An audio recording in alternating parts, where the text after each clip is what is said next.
नमस्कार दोस्तों, मैं मनीष इस नए वीडियो में आपका स्वागत करता हूं। दोस्तों, इस वीडियो में हम संख्या के बारे में देखेंगे। नंबर की संख्या कितने प्रकार के होते हैं, उसको कैसे हम समझेंगे और कैसे याद रखेंगे। इस वीडियो को आप लास्ट तक देखिएगा, जिससे चीज़ें आपको बेहतर तरीके से समझ में आ सके। तो शुरू करते हैं दोस्तों। संख्या, ये संख्या क्या होता है? संख्या को हम दो भागों में बांट सकते हैं। नंबर फर्स्ट जो हो जाएगा वास्तविक संख्या, जिसको हम रियल नंबर बोलते हैं, और दूसरा जो है अवास्तविक संख्या या काल्पनिक संख्या, जिसको इमेजिनरी नंबर बोलते हैं। ठीक है। वास्तविक संख्या को दो भागों में डिवाइड किया गया है। वास्तविक संख्या को दो भागों में, एक परिमेय संख्या और दूसरा जो हो जाएगा अपरिमेय संख्या। परिमेय संख्या को रेशनल नंबर बोलते हैं और अपरिमेय संख्या को इरेशनल नंबर बोलते हैं। आगे देखेंगे। परिमेय संख्या को जो है, परिमेय संख्या को दो भागों में बांटते हैं। परिमेय संख्या को दो भागों में, पहला पूर्णांक हो जाएगा और दूसरा जो है भिन्न हो जाएगा। ठीक है। पूर्णांक जिसको हम इंटीजर बोलते हैं और भिन्न जिसे फ्रैक्शन बोलते हैं। पूर्णांक को इस तरह से समझ सकते हैं कि पूर्णांक जो होता है ऋणात्मक पूर्णांक होता है और धनात्मक पूर्णांक होता है, और शून्य जो है शून्य को लेकर चलते हैं, यानी कि शून्य, ऋणात्मक पूर्णांक और धनात्मक पूर्णांक, इसके सम्मिलित रूप को हम पूर्णांक बोलते हैं। यानी कि अगर नंबर लाइन हम अगर लेते हैं, नंबर लाइन पर जीरो से अगर दाहिने वाले साइड को ये धनात्मक होता है, पॉजिटिव जिसको बोलते हैं, और शून्य से बाईं ओर के साइड को ऋणात्मक बोलते हैं। ठीक है। और शून्य, ऋणात्मक और धनात्मक सम्मिलित रूप को हम पूर्णांक बोलते हैं। आगे देखेंगे। आगे जो है पूर्णांक में जो है पूर्ण संख्या जो है शून्य और धनात्मक संख्या को लेकर चलते हैं। जैसे पूर्ण संख्या जो होता है जो जीरो से स्टार्टिंग होता है, 0 1 2 3 इसी तरह क्रम से चलता रहता है, जिसे हम पूर्ण संख्या बोलते हैं। वीडियो में आप आगे देखिएगा कि प्राकृत संख्या, पूर्ण संख्या, सारी चीज़ों का डिस्कशन इस वीडियो में करेंगे। वीडियो में आप लास्ट तक बने रहिएगा, जिससे चीज़ें आपको बेहतर तरीके से समझ में आ सके। ठीक है। आगे नेक्स्ट जो देखते हैं, संख्या के बारे में समझते हैं। तो संख्या यहाँ पर जैसा कि आप देख रहे हैं, संख्या क्या है? संख्या एक अंदाज है जो प्रश्नों के उत्तर को निर्देशित करते हैं कि किसी समूह में कितनी वस्तुएं हैं। संख्याओं को 1 2 3 4 इस तरह से हम लिखते हैं। ठीक है। प्राकृत संख्या को देखते हैं कि प्राकृत संख्या किसे कहते हैं। प्राकृत संख्या, ठीक है, जिसको हम नेचुरल नंबर बोलते हैं। तो गिनती की सभी संख्या को प्राकृत संख्या कहते हैं। इसे n से सूचित किया जाता है, जैसे यहाँ पर दर्शाया हुआ है 1 2 3 4 इस तरह से डॉटेड करके आपको समझाया गया हुआ है। प्रथम प्राकृत संख्या जो है 1 है। ठीक है। जो सबसे छोटी प्राकृत संख्या 1 है, तथा सबसे बड़ी प्राकृत संख्या अनंत है। यानी कि अगर प्राकृत संख्या को लिखते हैं तो 1 2 3 इसी तरह से हम लिखते जाते हैं। ठीक है। और ये अनंत तक होता है, तो सबसे छोटी प्राकृत संख्या 1 हो जाएगा और सबसे बड़ी अनंत। पूर्णांक को समझते हैं। तो पूर्णांक जो है कुछ इस प्रकार है, जैसा कि हम यहाँ पर डिस्कशन किए थे कि अगर ये संख्या रेखा है तो शून्य के बाएं ओर जो होता है ये निगेटिव होता है, शून्य के बाएं ओर निगेटिव, और शून्य के दाहिने ओर जो होता है पॉजिटिव होता है। ठीक है। और ये संख्या रेखा, शून्य और निगेटिव और पॉजिटिव के सम्मिलित रूप को हम पूर्णांक कहते हैं। ठीक है। अब आगे देखते हैं। शून्य जो है, शून्य एक पूर्णांक है, लेकिन यह न तो धनात्मक पूर्णांक है और न ही ऋणात्मक पूर्णांक है, लेकिन यह निश्चित रूप से अऋणात्मक पूर्णांक है और अधनात्मक पूर्णांक है। इसको याद रखेंगे कि शून्य क्या है। तो शून्य एक पूर्णांक है। आगे देखते हैं। आगे देखेंगे, चीज़ों को समझेंगे। पूर्णांक जिसे हम इंटीजर बोलते हैं, यहाँ पर आप जैसा कि देख रहे हैं पूर्णांक को हम आपको बता चुके हैं। शून्य और धनात्मक और ऋणात्मक के सम्मिलित रूप को हम पूर्णांक कहते हैं। ठीक है। इसके बाद हम समझेंगे कि रूढ़ संख्या और अभाज्य संख्या, जिसको हम प्राइम नंबर बोलते हैं। रूढ़ संख्या और अभाज्य संख्या क्या होता है? तो इसको हम सीधा शब्दों में समझेंगे कि जिन संख्याओं में एक तथा स्वयं को छोड़कर किसी अन्य संख्या से भाग नहीं लगे, यानी कि जो संख्या एक तथा स्वयं को छोड़कर किसी तीसरी संख्या से विभाज्य न हो, उसे हम अभाज्य संख्या या रूढ़ संख्या कहते हैं। जैसे समझ सकते हैं कि अभाज्य संख्या क्या होता है। तो जैसे 2 होता है, 5 होता है, 7 होता है, 11 होता है। ठीक है।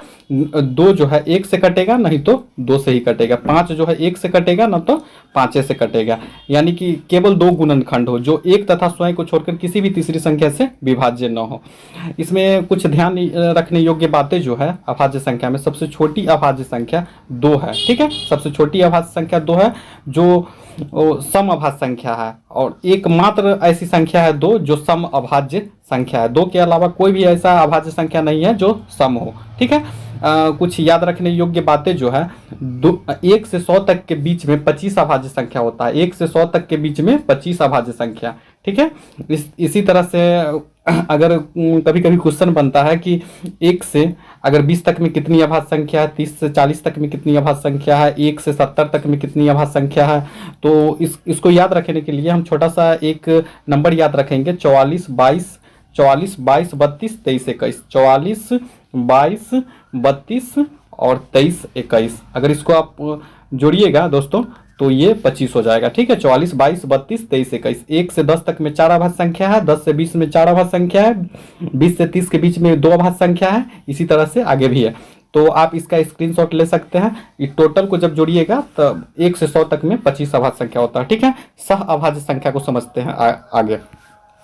तो सह अभाज्य संख्या जो होता है दोस्तों, जब दो संख्याओं का HCF 1 हो तो उसे हम सह अभाज्य संख्या बोलते हैं। जब दो संख्याओं का HCF जैसे 7 है और ये 9 है, इस दोनों का अगर HCF निकालेंगे तो वह HCF 1 होगा, इसलिए हम 7 और 9 अभाज्य हो गया। जरूरी नहीं है कि अगर मान लेते हैं 9 है 16 है, ये दोनों अभाज्य संख्या नहीं है, लेकिन फिर भी यह सह अभाज्य है क्योंकि इस दोनों का HCF जो है 1 है, ठीक है।